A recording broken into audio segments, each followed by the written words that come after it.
All right, guys, it's Sports Back again. I'm Matt today, and we have Vito over here, aka Vito Don Corleone. And today we got Scooby right here in the middle as our guest speaker. Basically, we had to solve a mystery. And the way we did that is that we had to dig and dig through bills and bills of legislation. May 14th was a huge day for our industry.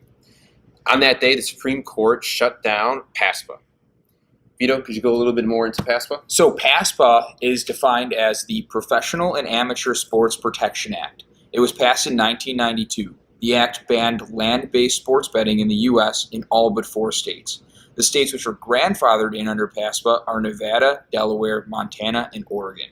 Currently, Nevada and Delaware have legal land-based sports betting, as well as New Jersey, upon recent news. Now you listen to that, and that sounds like a lot of gibberish. I know it did to us, and that's honestly the easiest thing that we found on the internet to explain PASPA. The thing that you guys need to know is that the Supreme Court did not legalize nationwide sports betting.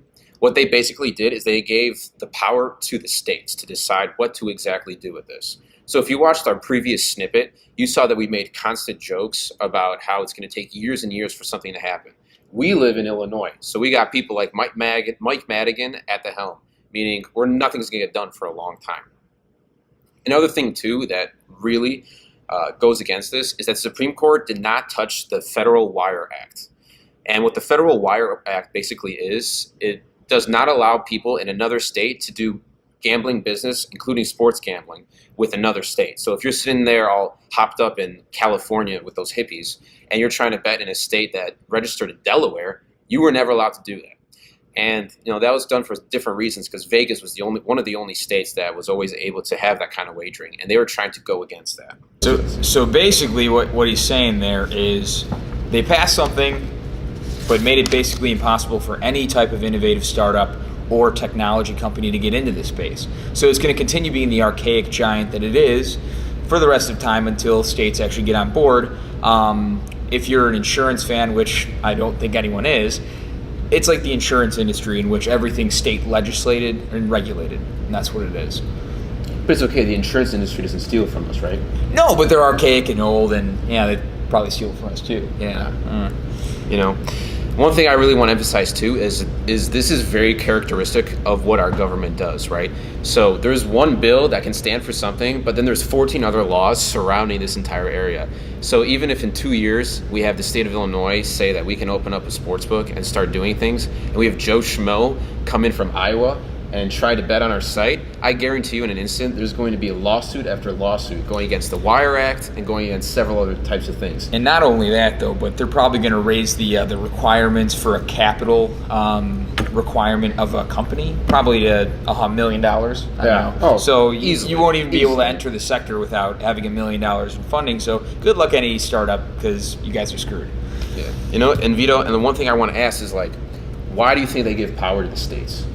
Why do they give power to the states? Because they like controlled chaos. I think that's actually the gist of it. I couldn't tell you. They like making things as confusing as possible. Yeah. I mean, it's federally legal, but now it's not really, it's all up to the states to decide. So I have no idea. They have no idea. It just remains a mystery. And the one thing that pops into my head right away is tax dollars, right? Of course. How much revenue are these states going to grab the minute that they pass some sort of legislation on sports gambling? I mean, and if you look at the way they tax the lottery already, I mean, they're taking tons of money, and they're able to advertise the pre-tax amount that you're going to receive. That's unbelievable. That's just another story for another day. Yeah. But the thing is I've talked to poker players that are really ready for online poker, and they're like, take 40%, take anything. I'm willing to. I just want to play, So I think people are willing to take less and give more in taxes if they have the opportunity to play, but the government has to see that and act fast, which, if you're the government, you're probably not going to do that. No, absolutely not. And the state right now that's ahead of everything pretty much, and you mentioned it earlier, is New Jersey. There's a few others that are close behind, but we had people like Chris Christie over there, conservative, by the way. Doesn't surprise me. Goes straight into this, and he's been fighting this for a few years. The Supreme Court decision was based on a case that his state was suing upon, and they were actually suing the NCAA. But that's what the Supreme Court decided to go on.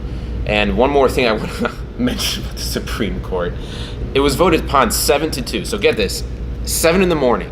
They're in Washington, D.C., all right? And they have a vote to do this. Obviously, they did their research beforehand. It took them less than an hour to pass this, to basically say that PASPA was unconstitutional. And this thing has been in since 1992. Yeah.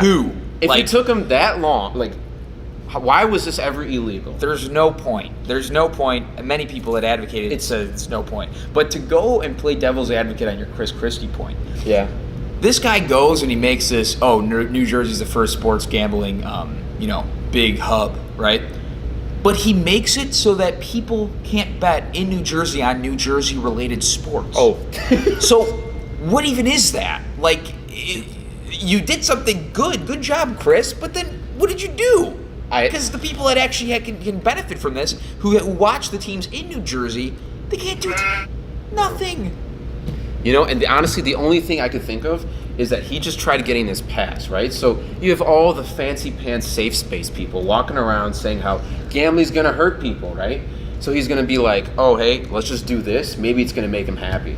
If you're not betting on New Jersey teams, right, they're not going to think that corruption is taking place, even though... You're right, because corruption never takes place. Never.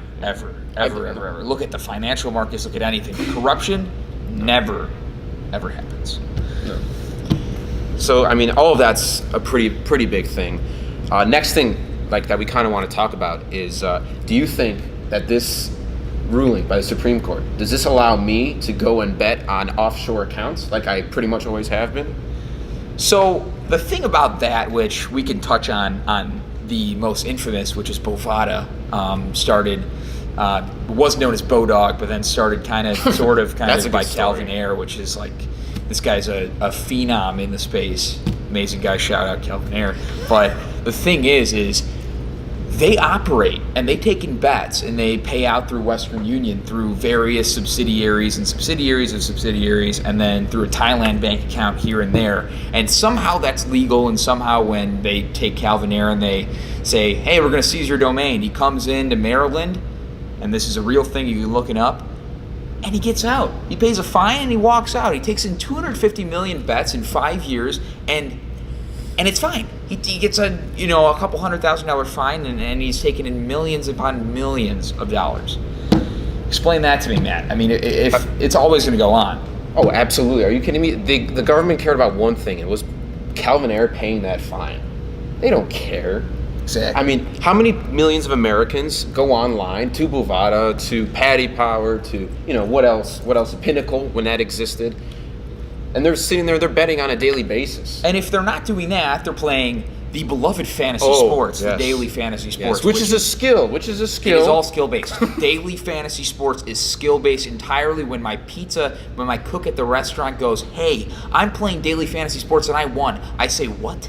This guy, this is not skill-based. The guys who win it... It's as skill-based as the lottery. Oh, maybe a little more skill-based, maybe like a roulette, which is still not. Red or black. But red or black. Green. Okay. But the thing is that's just another, I don't even want to talk about it. It just gets me very rattled. But the thing is it will always be prevalent. It'll always have an industry, especially the underground industry in which you're not, getting taxed. I think that's a huge industry. People have been in it for years upon years, and it'll never stop. But tax us. We're willing to do it. Let's just gamble. Why not? I want to get a little bit more into taxes in just a moment. Ooh, taxes. But going back to the offshore betting websites, I just wanted to add that, ladies and gentlemen, unfortunately, you still cannot bet offshore. The Supreme Court ruling has nothing to do with offshore betting. The Wire Act is still in place there, and we still literally cannot bet offshore. That's probably just because, who knows? It's for the integrity of gambling, really. It's the integrity of gambling. They want to make sure that everything is taxed and they can account for it in the government. And that's fine. I'm fine with that, but don't allow for an off-track betting site to actually operate, but then make it illegal to bet offshore. Yeah. It doesn't really make sense. It doesn't make sense to me either. In an age where it's very easy to seize a domain, let's go, government. You see, the nice thing, though, is that if they became big enough and the U.S. allowed them to bet on offshore accounts, I guarantee Trump's going to make them repatriate that money. Oh, for sure. And why not? Yeah. So I wonder how that would honestly turn out. So now let's go back to that tax scenario that you said. And actually, I was thinking about this the other day when I was driving that Mini Cooper I told you guys a long time ago. He doesn't have, guys, sorry. Oh, get out of here. It's cute as a button. But no, so do you think, so I was thinking about this because I'm an accountant. Surprise, guys. Very interesting life. He has a great social life. Absolutely. Booming. It's booming. I'm on Tinder. Shout out. I just ruined him, guys. Go ahead. Okay. I was going to ask, do you think that the way we're going to tax this, is it going to be on a pass-through rate, meaning that the people are going to get taxed based on what they get, or are they going to tax the companies, or both? Very, very fun question, which our users are probably, or viewers are really like looking forward to that answer. It's an important thing, man. You know, in Europe, they tax, and they have different ways of taxing, but I think the government will find a way to tax it to where you're paying the both top ends rate and top rate. It'll be short-term capital gains, most likely, like options. See, that's what I was about to say. Which they already have it in place, so they can just but they could call this kind of like maybe in a normal wage or salary. They can even call this a tip, right? So you could have put that in your income instead of capital gains or all that, which I would much rather have, Which, yeah, I mean, as long as people aren't writing, aren't taking it as a loss every time and not reporting the ones you that see are it, and that brings up another question. And that's an issue. So, yeah. And this brings up the point where if you make it tech-based, you can then control that whole process because then companies have those on records instead of going to a book of business where you can kind of finagle your way into probably hiding some of the profit you make. Yeah. So that's the moral of the story. Unfortunately, it looks like we're going to have to wait. How long do you think? Most likely I'll be able to have a full beard by the time we even can start talking about a legal I didn't even know you hit puberty. Yeah, I'm 12, guys. My girlfriend hasn't thought I hit puberty either, so whatever. The way I see it, I picture how LeBron and Chris Bosh and Dwayne Wade were talking about it, 6 years ago when they joined Miami? Not 1, not 2, not 3, 4, 5, 6 rings. Yeah, 4, 5, 6 years. Yes, oh, that was we cute. go. Jinxing me a soda. Pop. But so the moral of the story there is, gambling is just a messy thing, and we're going to try to navigate that with you guys, and hopefully we'll come to some conclusions together. So stay tuned for the next episode. I'm Vito. And I'm Matt. And that's Scooby-Doo. We solved the mystery.